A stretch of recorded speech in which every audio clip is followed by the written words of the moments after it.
Hello everyone, this is Vanshika Tainwala, legal intern at Lexis and Company, and today in this video I will be talking about the topic artificial intelligence in law. So basically artificial intelligence in law.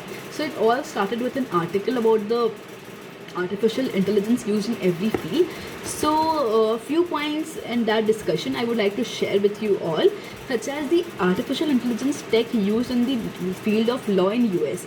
So the artificial intelligence technology which is used in the law in USA, now called as IBM Watson. So the working efficiency is said to be 90%. So in USA, maximum works of the lawyer is replaced by this technology. That is contract making, case research, document review, etc. So mostly the works of paralegal and a junior advocate. So the development and the use of artificial intelligence is unimaginable. The accuracy rate is so high, but it has to develop further more in order to take up the process easily of a talented lawyer. So it can take away the works of a paralegal but not a talented lawyer. So what I am saying is that the entry level work of a lawyer can be done by the artificial intelligence. So but artificial intelligence is in the primitive state, is in the initial stage, so we can't predict now. So talking about the hindrances which comes under the artificial intelligence, as I said earlier that the paralegals and the entry advocates can be easily replaced by the artificial intelligence, but not the work of the litigator. That means the work of the talented advocates and the talented lawyers. For example, we take the example of Ram Jethmalani, who was a great lawyer.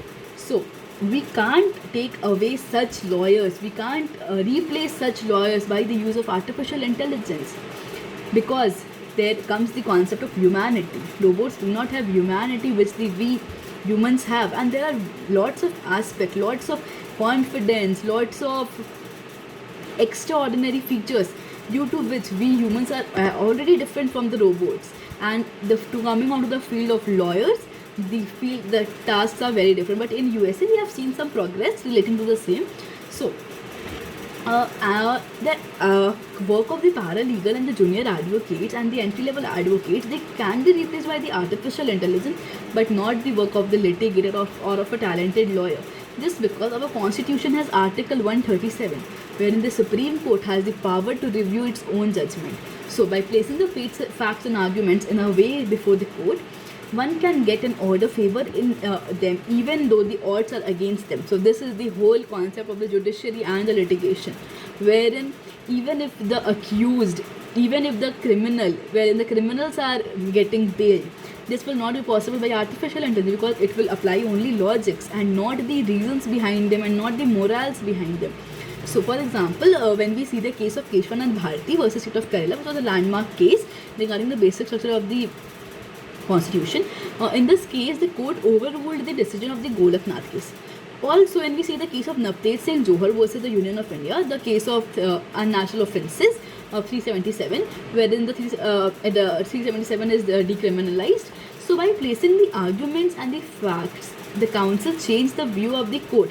So in this case, the couple, there were two female lawyers who were partners as lesbians. So in this case, they challenged this before the Supreme Court, and then section 377 was decriminalized. So, and the fact that the council changed the whole view of the court in relating to the homosexual relationship. Also, when we come to section 497 of the IPC, that is adultery, is also decriminalized in the same way, wherein the court felt that there is need to remove adultery, as it happens due to the voluntary intercourse by a married woman to another man with the consent. So by seeing all these points, we can say that artificial intelligence has to evolve more in order to defeat a litigator, in order to defeat a talented lawyer, and in order to change the view of the court by its earlier decision. So in future it may do the work of a litigator. So we can just wait and see what it can do. It all depends upon the technology, directly or indirectly, we can say. So basically the lawyers, the mindset of the lawyers, the feel of the lawyers, the talent of the lawyer, the intelligence of the lawyer, they cannot be put all in a robot.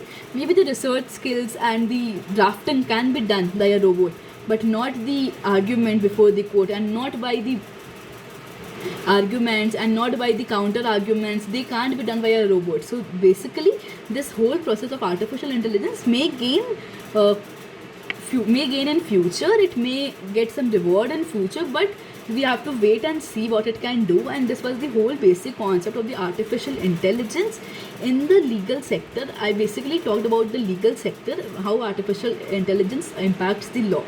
So this was the whole concept. Hope you understood the topic. Thank you for listening. Hope you have a good day. Thank you.